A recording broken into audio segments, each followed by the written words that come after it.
కష్టాలు తీరిపోయే మంచి రోజు వచ్చేసింది భాగ్యం. అమ్మా నీకు చాలా గొప్పింటి సంబంధం చూశానమ్మా, మనకంటే బాగా ఉన్నవాళ్ళు. నీ చదువుని మధ్య తరగతిలోనే ఆపించేశాను కదా నా బంగారు తల్లి. ఇప్పుడు చదివిస్తా, నువ్వెంతవరకు చదువుతానంటే అంతవరకు చదివిస్తా. భాగ్యం, ఈ రోజు నుంచి నువ్వు నిజంగా భాగ్యలక్ష్మివే. నీకు 2 పూట్ల భోజనం పెడతాను. నానా తొందరగా రెడీ అవ్వు, ఈవేళ నీకు ఐ హాస్పిటల్ ఆపరేషన్ చేస్తాను. ఏమిట్రా ఇదంతా? కొంప తీసి లాటరీ తగిలిందా? అవును, కొంప తీసే లాటరీయే తగిలింది. నిజంగానా? ఎంత? అన్ని వివరంగా తర్వాత చెప్తాను. ఏవే నాన్న 4 జతల బట్టలు సర్దు. నా బతుక్కి 4 జతల బట్టలు, విప్పుకోవడానికి ఒకటి, కట్టుకోవడానికి ఒకటి, 2గా ఏడిసినాయి. అయితే కొత్తవి కొందాం. ఇదంతా చూస్తుంటే నాకేదో భయంగా ఉందిరా. డోంట్ వర్రీ, ఓ గొప్ప వ్యక్తి సాయం వల్ల మన కష్టాలు మొత్తం గట్టెక్కుతున్నాయి. గొప్ప వ్యక్తి? ఎవరు? దేవుడు.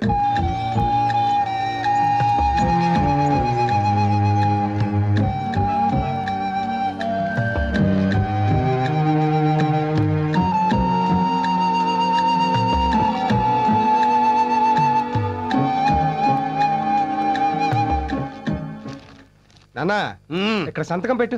ఆటోగ్రాఫా? కాదు, ఆపరేషన్ చేసే ముందు పేషెంట్ దగ్గర సంతకం తీసుకుంటారు. దేనికి? ఆపరేషన్ లో కళ్ళు పోతే మాకేం బాధ్యత లేదనా? కాదు నాన్న, వాళ్ళ ఫార్మాలిటీస్.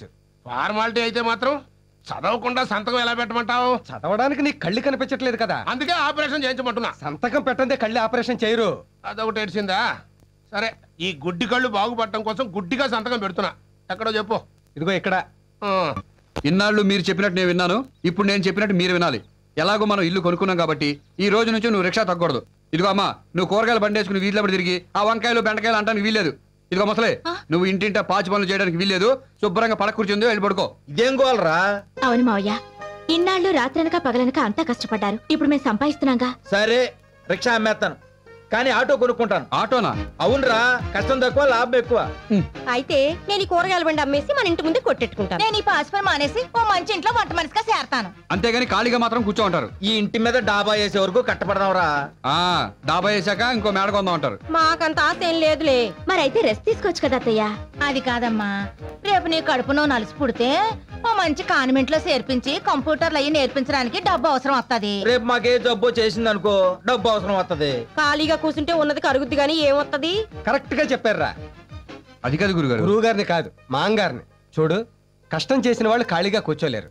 ఓపుకున్నంత వరకు కష్టపడి నువ్వు కోరుకున్నట్టే ఆటో కొనుక్కొచ్చిరా దేవుడు. మంచి మాట చెప్పారండి. నీ రిక్షా నేను కొనుక్కుంటాను.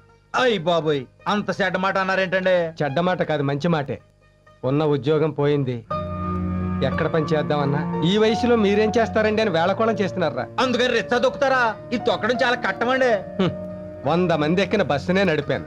1000 సమస్యలతో ఉన్న ఇంటినే ఒంటెత్తు బండిలా లాక్కొస్తున్నాను. ఎంత చిన్న రిక్షాను లాగలేనా? అది కాదు మావయ్య, నేను మళ్ళీ అప్పుల పాలు కాకుండా 4 రాళ్లు వెనకేసుకోవాలి అంటే నాకు మీ కుటుంబాన్ని ఆదర్శంగా తీసుకోవాలనుంది. దయచేసి నా అదృష్టానికి అడ్డు రాకండి ప్లీజ్. మెల్లిగా ఈ జన్మలో నువ్వు ఆపరేషన్ చేయిస్తావు అనుకోలేదురా. జాగ్రత్త మెట్లు. మొత్తానికి కొడుకుగా నీ బాధ్యత తీర్చుకున్నావు. మెల్లిగా మెల్లిగా. అవును, కళ్ళకి ఈ కట్లు అన్నాళ్ళు ఇంకో 4-5 రోజుల్లో తీసేస్తారు. ఒరేయ్, అప్పుడు మొట్టమొదటిసారిగా నీ ముఖమే చూస్తాను రా. అలాగే నాన్న. రిక్షా వచ్చింది, ఎక్కు. ఈ దిక్కుమాల దేవుడు గడ రిక్షాని ఎక్కను రా. ఈ దేవుడి రిక్షా కాదు, మందే. మందే? అవునులే, ఇవాళ రిక్షా వాళ్ళందరూ మన చుట్టాలేగా. జాగ్రత్తగా కూర్చో.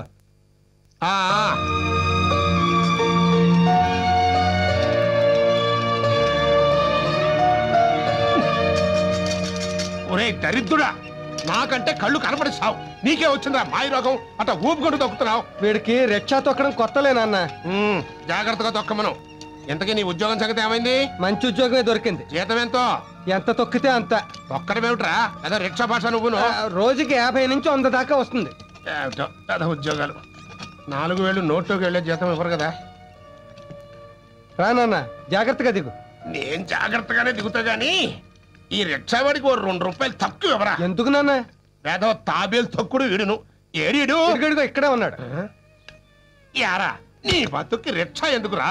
తోపుడు బండి లాక్కుంటూ అడుక్కుదనక.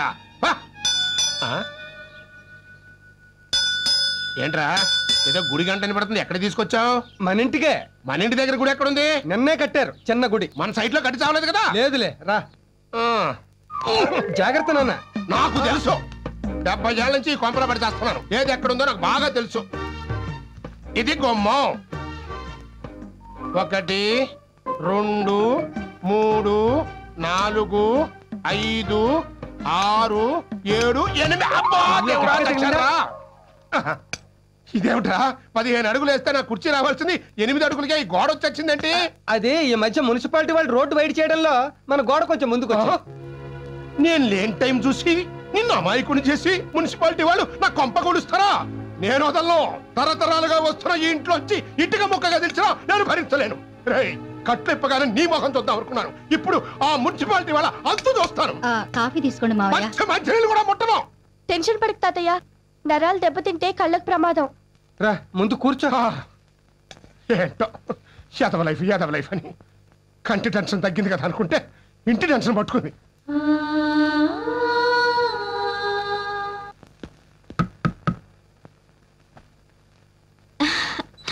రానయ్య. ఓ, నేను జైల్లో ఉండగా నీకు పెళ్లి కూడా చేసేసాడా? ఎవరు గాయత్రి? ఓ బావగారు మీరా? ఏయ్, ఎవడరా నీకు బావగారు? ఏం బాబు బాగున్నావా? ఏంటి ఇది?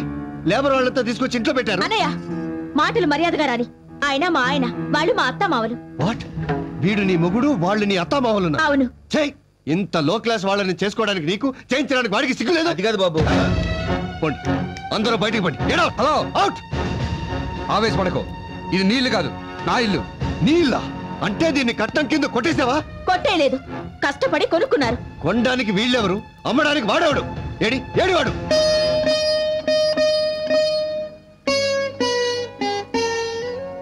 ఎన్నాళ్ళైందండి మిమ్మల్ని ఇలా సంతోషంగా ఉండడం చూసి. అవును భాగ్యం, ఇన్నేళ్ల మన సంసార జీవితంలో ఇవ్వాళే రేపటి గురించి భయపడకుండా 2 ముద్దలు తినాలనిపిస్తోంది.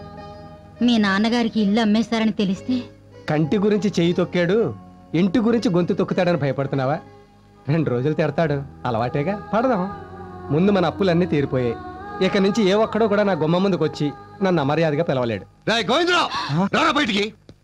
అది మన కిరణ్ గారి గొంతు కదూ? అవును తాతయ్య, అన్నయ్యే. మరి కన్న తండ్రిని పట్టుకుని పేరు పెట్టి పిలుస్తాడేమిటి దరిద్రుడు? నిన్నేరా, బయటికి రారా. ఏంట్రా ఇది? కన్న తండ్రిని పట్టుకుని ఏం మాటలు రావి? కన్న తండ్రా వీడా? కన్నడమే గొప్పతనం అయితే వీధిలో పందులు కుక్కలు కూడా కంటున్నారు. నీకేమైనా పిచ్చెక్కిందా? వీధిలో ఏంట్రా అరుపులు? ఇంట్లోకి రారా. ఇదా ఏంట్రా ఈ మాటలు? నలుగురు వింటే పరువు పోతుంది. పరువా? అదేమన్నా మిగిల్చాడా వీడు పోవడానికి? వాడు వీడు అంటే ఏంట్రా పిచ్చివాగుడు? ఓహో, నిన్ను గుడ్డి విధవం చేసి నన్ను జైల్లో ఉంచి ఇంత దరిద్ర పని చేశాడనమాట వీడు. ఏంట్రా ఇది? ఇంట్లోకి రారా. ఈ లేబర్ విధవుల కొంపలో చస్తే అడుగు పెట్టను. లేబర్ కొంపేట్రా? ఇది మన మొత్తాతల నుంచి వస్తాను ఇల్లు.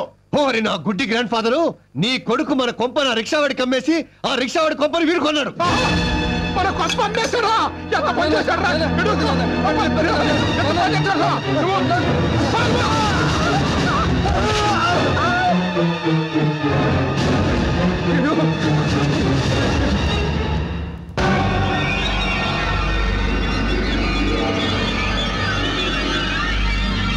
అమ్మో అమ్మో, చెత్తలా కొడుక ఇల్లు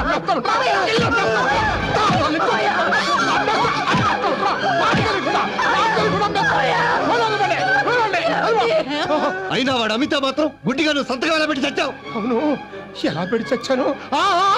ఆసుపత్రిలో ఆపరేషన్ కోసమని అమ్మ నా కొడుక గుడ్డోని చేసి అంటే అటు కన్న తండ్రిని ఇటు కన్న కొడుకుని కూడా మోసం చేస్తారా? మోసం కాదురా, వేరే దారి లేక అమ్మేశావా? అసలు దాన్ని అమ్మే హక్కు నీకు ఎవడిచ్చాడు? అది తాత ముత్తాతల నుంచి వస్తున్న ఇల్లు. దాన్ని అనుభవించే అధికారం నీకు ఉందే గానీ మా అనుమతి లేకుండా అమ్మేసే అధికారం నీకు లేదు. ఒకవేళ నా సంతకం లేకుండా రిజిస్ట్రేషన్ చేసినా అది చెల్లదు, చెల్లనివ్వను. తాతయ్య, మన ఇల్లుని ఎలా దక్కించుకోవాలో నాకు బాగా తెలుసు. నాతోరా.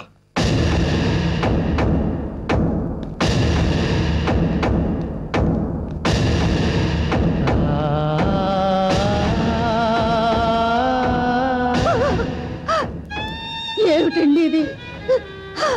ఆయన వాళ్ళకంటే అప్పులాళ్ళే నయం కదండి. అప్పులాళ్ళే నయం కదండి. Order order order order. ఇంతవరకు భారతదేశ చరిత్రలోనే రాని విచిత్రమైన మిడిల్ క్లాస్ కేసు సార్ ఇది. కన్న తండ్రే మోసం చేశాడని ఓ కన్న కొడుకు పెట్టిన కేసిది. కన్న కొడుకే మోసం చేశాడని ఓ కన్న తండ్రి పెట్టిన కేసిది. ఇందులో విశేషం ఏంటంటే ఆ కన్న తండ్రి ఆ కన్న కొడుకు ఒకడే అవడం. చట్టరీత్యా తాతల కాలం నుంచి వస్తున్న ఆ ఇంటిని అటు తండ్రి అనుమతి లేకుండా ఇటు కొడుకు అనుమతి లేకుండా అమ్మడం తప్పు. ఒప్పుకుంటాను సార్, కానీ ఈ ఒక్క తప్పే నేను న్యాయంగా చేశాను. తప్పని న్యాయంగా చేశానంటారేంటి?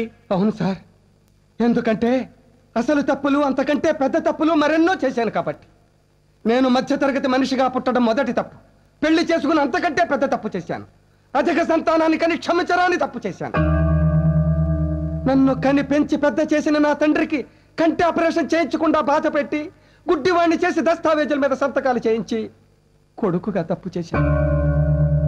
ఒక్కగానొక్క కొడుకని నన్ను కుటుంబాన్ని ఉద్ధరిస్తాడని వాడికి వచ్చే కట్నంతో ఆడపిల్లల పెళ్లిళ్ళు చేయొచ్చని ఆశతో వాడిని మాత్రమే పెద్ద పెద్ద చదువులు చదివించి ఆడపిల్లలకు అన్యాయం చేసి తండ్రిగా తప్పు చేశాను.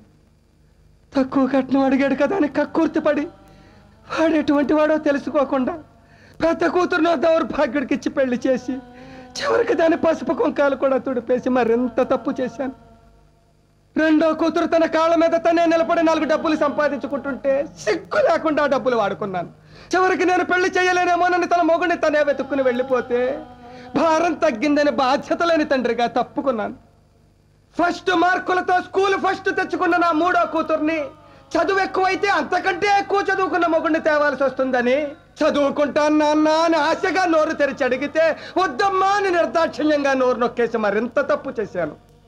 కొడుకుగా తండ్రిగానే కాదు, చివరికి అన్నగా కూడా చెల్లెల్ని పట్టించుకోలేదు. తను తప్పు చేస్తే అడ్డుకోక మౌనంగా ఉండి తప్పు చేశాను. ఎన్ని భయంకరమైన తప్పులు చేశాను సార్. నేనే కాదు, మధ్యతరగతి కుటుంబంలో పుట్టిన ప్రతివాడు ఈ తప్పులే చేస్తున్నాడు.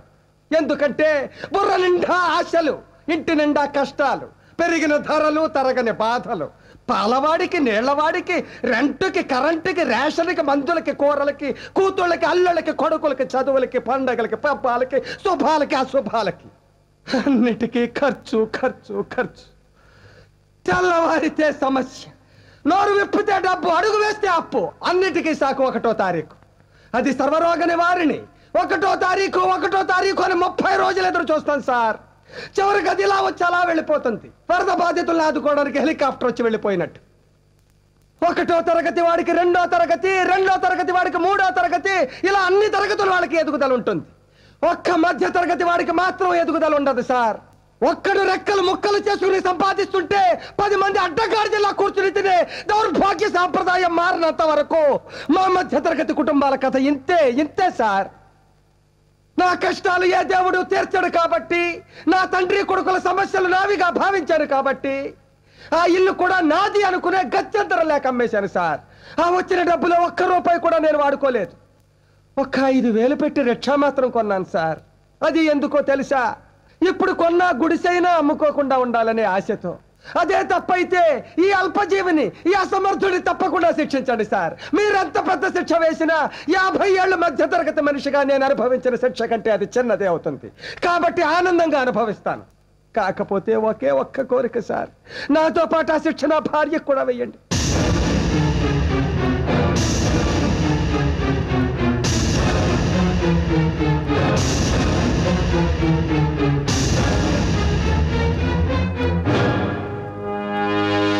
నీ వ్యధ విన్నాక నిజంగా నీ మీద జాలి వేసింది, కానీ నీ కోరిక విన్న తర్వాత నీ మీద అసహ్యం వేస్తుంది. I'm sorry sir. Please sir, దయచేసి ఒక్క కోరిక కాదరకండి సార్. నేను మాత్రమే జైలుకెడితే నా భార్య దిక్కులేందైపోతుంది సార్. దాన్ని ఎవరూ పట్టించుకోరు. ఇన్నేళ్ల సంసార జీవితంలో ఆ పిచ్చిది ఒక్క పూట కూడా కడుపు నిండా అన్నం తినలేదు సార్. జైల్లో అయితే ఉండడానికి చోటిచ్చి 2 పూటలైతే అన్నం పెడతారు సార్. దాని మెళ్ళలో నేను 3 ముళ్ళు వేసినప్పుడు కష్ట సుఖాల్లో జీవితాంతం తోడుగా ఉంటానని అగ్ని సాక్షిగా ప్రమాణం చేశాను. కానీ ఇన్నాళ్ళు నా కష్టాలన్నిటికీ అది తోడుగా ఉంది సార్. ఇప్పుడు ఇన్నాళ్ళకి ఈ వయసులో నాకు సుఖపడే అదృష్టం పట్టింది. ఈ కాస్త అదృష్టాన్ని దాంతో కలిసి పంచుకునేవాడి సార్. ప్లీజ్ సార్, ప్లీజ్ మమ్మల్ని శిక్షించండి సార్, మమ్మల్ని శిక్షించండి సార్. తప్పకుండా శిక్షిస్తాను. నిన్నే కాదు, నీ మధ్యతరగతి కుటుంబం మొత్తాన్ని శిక్షిస్తాను. మిస్టర్ జీకే, ఇన్నాళ్ళు నువ్వు కార్లలో తిరగాలని, ఫ్లైట్లలో ఎగరాలని, ఫారెన్లో బతకాలని బాధ్యతల్ని మర్చిపోయి ఆ కుటుంబానికి భారం అయ్యావు. అందుకే నీకు ఉద్యోగం వచ్చే వరకు మీ నాన్నగారు కొన్న రిక్షా నువ్వు తొక్కాలి. ఒక్క పూట తొక్కకపోయినా నీకు యావజ్జీవ కారాగార శిక్ష పడుతుంది. చూడండి ఆంజనేయులు గారు, ఇంట్లో కూర్చుని తింటే వచ్చేది పెద్దరికం కాదు, పేదరికం. కష్టాల్లో కూరుకుపోయిన కొడుకును ఊరడించాల్సింది పోయి నాకంటే ఆపరేషన్ ఎన్నాళ్ళు పీక్కు తిన్నారు. ఇప్పుడు మీకు కళ్ళు వచ్చాయి. ఇక సొల్లు కబుర్లు సాధించడాలు మాని మీ ఒంట్లో ఓపికొన్నంత వరకు బుట్టలలో చుట్టలు చుట్టో ఆ కుటుంబానికి సాయం చేయండి. కాదంటే జైలు శిక్ష పడుతుంది. ఏమా శ్రీకన్య, అవతల వాళ్ళ కష్టం మీద బతుకుతూ నీ ఒంటి సుఖం చూసుకున్నావు గాని కనీసం కన్న కొడుకు కోసమైనా కష్టపడాలనిపించలేదా నీకు? అందుకే ఈ రోజు నుంచి ఆ అన్నగారి మీద ఆధారపడకుండా నీ తిండికి నీ బిడ్డను చదివించడానికి కూరగాయలమ్ము. అమ్మా పార్వతి, నీకు కూడా శిక్ష వేస్తున్నాను. నీలాంటి ర్యాంక్ స్టూడెంట్స్ ఈ దేశానికి చాలా అవసరం. కాబట్టి నువ్వు కాలేజీకి వెళ్ళి బాగా చదువుకో. నీ చదువు కావలసిన డబ్బు వీళ్ళంతా ఖర్చు పెడతారు. మీ భార్యాభర్తలిద్దరికీ కలిపి శిక్ష వేస్తున్నాను. ఇన్నాళ్ళు ఒంటెద్దు బండి లాంటి సంసారాన్ని లాగి అలసిపోయారు. ఇక మీ కుటుంబం గురించి బాధపడకుండా మీకొచ్చే పెన్షన్ డబ్బుతో హాయిగా రెస్ట్ తీసుకోండి.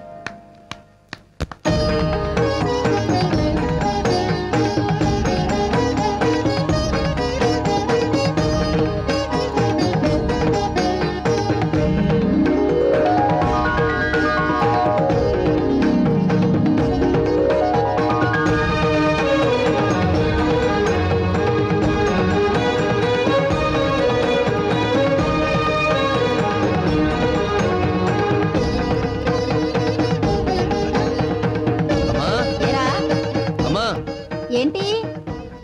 ఈ నెలంతా నేను కష్టపడి రిక్షా తొక్కి సంపాదించిన డబ్బు 3000. వారి నా గ్రాండ్ సన్ను, ముసలోనైనా నీకంటే నేనే బెటర్ రా. ఈ నెలంతా బుట్టలని సంపాదించింది 3200. పోరి నా ఓల్డ్ ఫాదరు, ఆడదాన్నైనా కూరగాయలమ్మి 3600 సంపాదించాను. అబ్బో, మీ అందరికంటే నా సంపాదన ఎక్కువ, 4000. అయితే ఈ 4000 మీ దగ్గరే ఉంచండి నాన్న, ఖర్చులకు పనికొస్తాయి. మరి మిగతాదో? మిగతా 100 ఈ డిబ్బిలో వేయండి. Very good. అమ్మో, 1వ తారీఖు వచ్చేసరికి ఎంత డబ్బు!